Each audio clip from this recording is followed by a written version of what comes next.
메시지 성경 요한일서 3장 2장은 하나님의 사랑과 우리에게 주어진 책임에 대해 이야기합니다.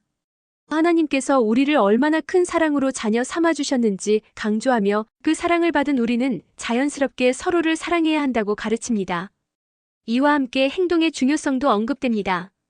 말로만 사랑한다고 하지 말고 살 속에서 진실하게 실천하라는 것입니다. 더불어 죄를 짓지 않고 의롭게 살아가는 것이 하나님의 자녀답게 사는 길이라고 경고합니다. 마지막으로 마음에 확신이 없을 때라도 하나님은 우리의 중심을 보시며 더 크신 분이라는 점을 기억하라고 격려합니다. 요한일서 3장은 하나님의 사랑과 그 사랑을 실천하는 삶의 방향성을 우리에게 분명히 제시합니다. 메시지 성경 요한일서 3장 말씀으로 들어갑니다. 아버지께서 우리에게 펼쳐 보이신 사랑은 실로 놀라운 사랑이 아닐 수 없습니다. 그 사랑을 바라보십시오. 우리가 하나님의 자녀라 불리게 되었습니다. 참으로 우리는 하나님의 자녀입니다. 세상이 우리를 알아주지 않고 우리를 진지하게 대하지 않는 것은 하나님이 누구시며 그분이 무슨 일을 하시는지 세상이 알지 못하기 때문입니다.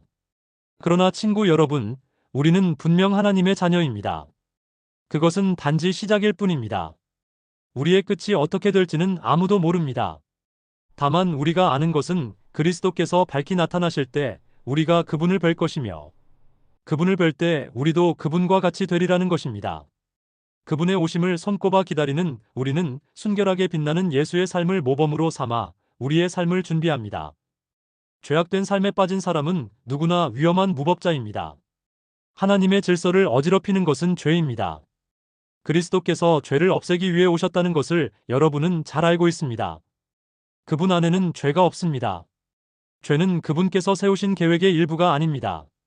그리스도 안에 깊이 머물며 사는 사람 가운데 습관처럼 죄를 짓는 사람은 하나도 없습니다. 습관처럼 죄를 짓는 사람은 그리스도를 제대로 보지 못했고 그분을 전혀 알지 못하는 자입니다. 그러므로 사랑하는 자녀 여러분, 누군가의 유혹을 받아서 진리에서 벗어나는 일이 없게 하십시오. 우리가 의로우신 메시아의 삶에서 본 것처럼 의를 행하는 사람이 의로운 사람입니다. 습관처럼 죄를 짓는 사람은 죄 짓는 일의 개척적인 마귀에게서 난 사람입니다. 하나님의 아들이 오신 것은 마귀의 길을 멸하시기 위해서입니다. 하나님에게서 나서 생명에 들어간 사람들은 습관처럼 죄를 짓지 않습니다. 어째서 그렇습니까? 하나님의 씨가 그들 깊은 곳에 자리하여 그들을 지금의 모습으로 만들어가기 때문입니다. 죄를 짓거나 자랑하는 것은 하나님에게서 난 사람들의 본성이 아닙니다. 하나님의 자녀와 마귀의 자녀를 구별하는 방법이 있습니다. 의로운 삶을 살지 않는 자는 하나님에게서 난 사람이 아닙니다.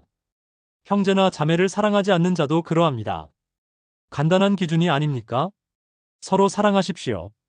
이것이 우리가 처음부터 들은 메시지입니다. 우리는 악한 자와 손잡고 자기 동생을 죽인 가인처럼 되어서는 안 됩니다.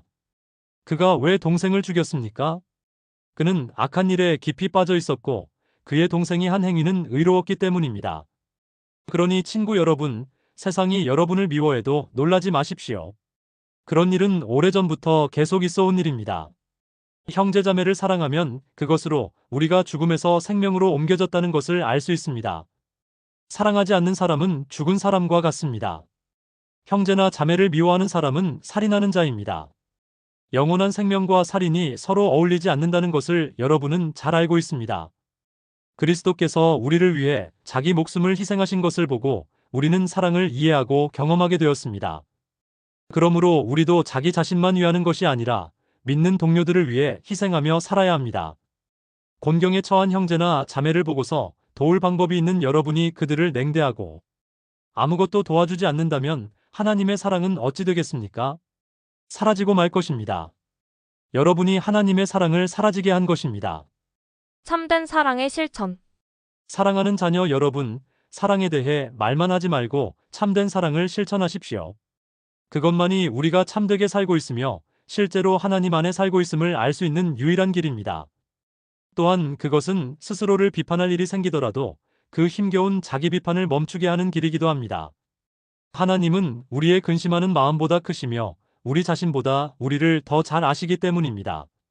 친구 여러분, 그렇게 마음을 살핀 뒤에 더 이상 우리가 자책하거나 스스로를 정죄하지 않으면 우리는 하나님 앞에서 담대하고 자유롭게 됩니다.